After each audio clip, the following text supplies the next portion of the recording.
Well, I guess the one word to sum up the market in China is diversity. Right? I mean, the availability of handsets is one thing. What people actually want to buy is another.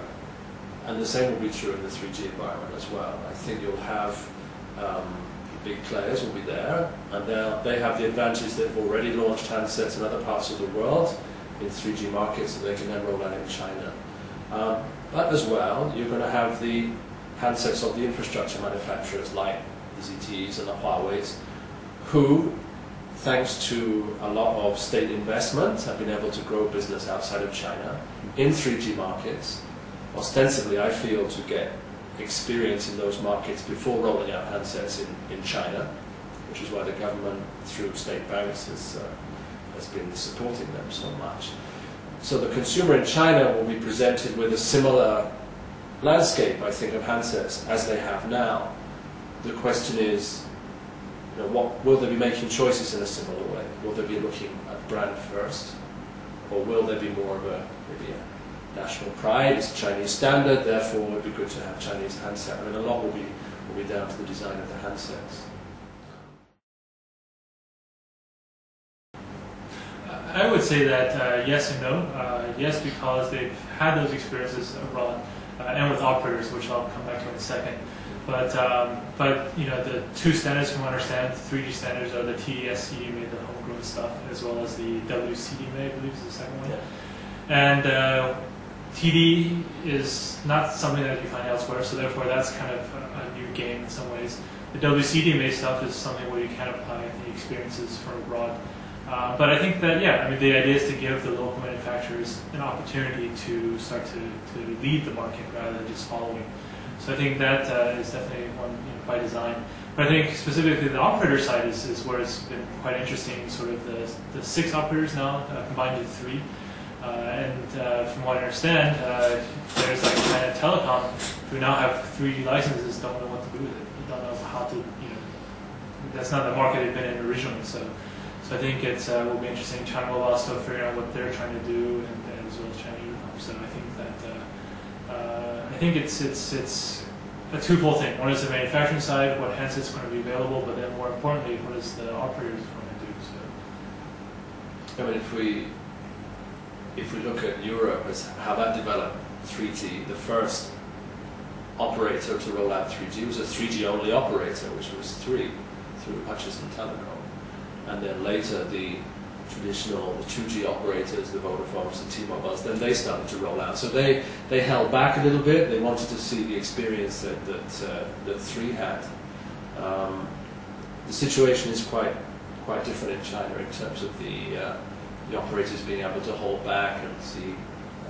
It will happen at once.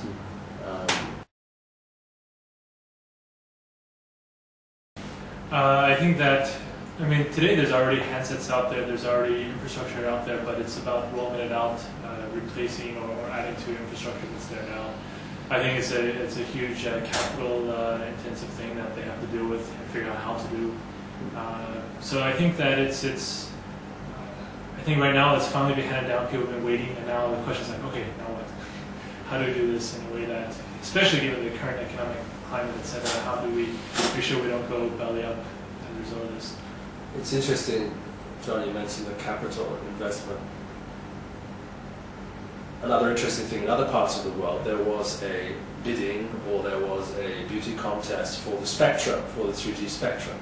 So when 3 or when Vodafone or whoever decided they were going to launch 3G services, they had to cut off maybe 20 million, 30 million, billions of euros in order to buy the spectrum. And I remember at the time, this is 2003, 2004, when some of the first licenses were bought, there was a lot of speculation that they couldn't afford to both install the infrastructure and pay for the license.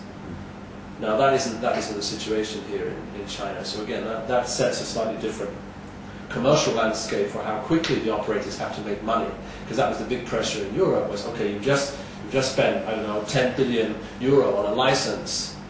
How quickly can you recoup that investment? And a lot of speculation was that many of the operators would never recoup that investment. adding to that the infrastructure cost and so on. And that makes China quite different because these licenses are given to state operations. So it's, I guess it depends what the government does. I mean, if it's like with terrestrial digital TV, if suddenly you switch off the analog transmitter, oh, you've made a lot of money with digital TV. I mean, that's what the state can do in this situation. So that's perhaps one factor. There's a novelty factor to it, which I think was looking at the European market. The countries that really adopted 3G quickly were traditionally those markets that are sort of gadget orientated, and kind of Italy, for example, was a big adopter. 3's business in Italy was very strong. So there'll definitely be a segment of the Chinese population that will want the latest thing, the coolest thing. I personally think that 3G phones as we know it today will not sell a lot, but I think a different type of 3G phone, if I had to make a bold prediction. Meaning that if you look at the trend of the iPhone and other things, it's about internet connectivity through a larger screen, a more sort of responsive screen capacity, etc. I would say, and seeing some things that have been happening, 5-7-inch screen with 3G connectivity to give you that web browsing and other things, which has phone capability. So it may not be your traditional 3G cell phone, but rather it's a 3G, oh, by the way, there is a cell phone kind of thing, is my guess, is where it's going to take off. Because I think in the end, for consumers, the cell phone today, I mean, how can you beat a $200-300 RMB phone if you're versus a $2,000-3,000 3G phone? I mean, in the end, consumers, I think, apart from the ones who are looking for the label on their phone that says 3G, the average consumer is interested in some good trade-off, value trade-off, and usefulness trade-off with this product. And in the end, it will depend on the tariff. That will have a big impact on how handsets roll out, how successfully the services roll out. It will depend a lot on how the operators pitch this as a contract in China. The design of the handsets, of course, will be an important factor as well. But looking at Japan, looking at Korea, which have had 3G services for a long time now, they're now looking towards 4G service. The handsets themselves haven't changed a great deal. And in Europe, when 3G came, the handsets didn't change a great deal. In fact, they were worse in the beginning because they had to be bigger, they had to have a better battery. It was a big problem in Europe. Perhaps we're in a special situation here, as John says, to have a more, let's say, expensive devices because we're here, because we're in this manufacturing hub, so production cost is lower, perhaps. I mean, this is what drove the Japanese market, allowed to have beautiful color screens long before Europe and US. I think that's probably a factor, but I think my feeling is that they've been wanting to release it well before the Olympics as a showcase, etc. But I think that it's technically not been ready.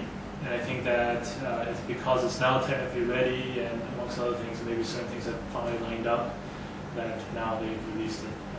I think percentage just happens to be the best state that they haven't to releasing it, but I think it's just the readiness. I mean, if China had gone with WCDMA only, like everybody else, then it would be ready. It would have been ready 3 years ago. I think it's part a technical issue, but it's also part of political issue. I'm sure there's a commercial issue in there as well in terms of certain kickbacks and licenses for manufacturers, and maybe the feeling was that Huawei and other local manufacturers need to get experience abroad first, and maybe that took longer than was expected, and there's many factors, I think. I think including the sort of reorganization of the telecom. Yeah, that's all part of it. I mean, imagine trying to reorganize these companies. That's not a small piece of work. The vested interest you have in all these state companies. It's a stepping stone. It's always. Telecoms is always about the next best thing, like the next best thing, the next best thing.